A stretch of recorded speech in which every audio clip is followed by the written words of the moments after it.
Junior hockey বিশ্বকাপে Challenger বিভাগে champion Bangladesh. অস্ট্রিয়াকে ৫-৪ গোলে হারিয়ে এই অর্জন লাল সবুজের। টুর্নামেন্টে পঞ্চম হ্যাট্রিক করে আলো কারেন আমিরুল। গ্রুপ পর্বে বাদ পড়া ৮ দলের স্থান নির্ধারণী পর্বের নাম এবার চ্যালেঞ্জার ট্রফি। সেখানে চ্যাম্পিয়ন হয়ে অভিষেক মিশন শেষ করল বাংলাদেশ। হকির নতুন তারকা আমিরুল ইসলাম। জুনিয়র বিশ্বকাপে তার অবিশ্বাস্য পারফরমেন্স, ৬ ম্যাচে ৫ হ্যাট্রিক, মোট ১৮ গোল। বিশ্বকাপ অভিষেকে লাল সবুজের বড় বিজ্ঞাপন আমিরুল।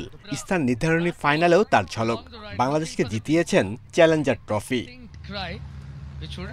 অস্ট্রিয়ার বিপক্ষে প্রথম ২ কোয়ার্টারের দাপট দেখিয়ে ২-০ গোলে এগিয়ে যায় বাংলাদেশ।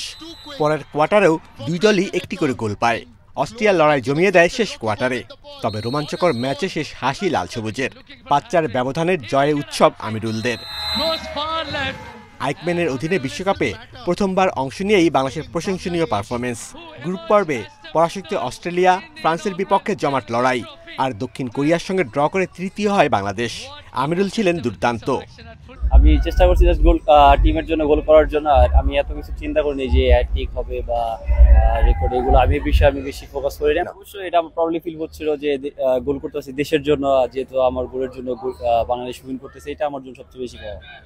স্থান নির্ধারণী পর্বে ওমানকে বিধ্বস্ত করে শুরু, এরপর দক্ষিণ কোরিয়াকে হারানো বড় অর্জন, আর শেষ হলো অস্ট্রিয়াকে হারিয়ে চ্যালেঞ্জার ট্রফি জিতে।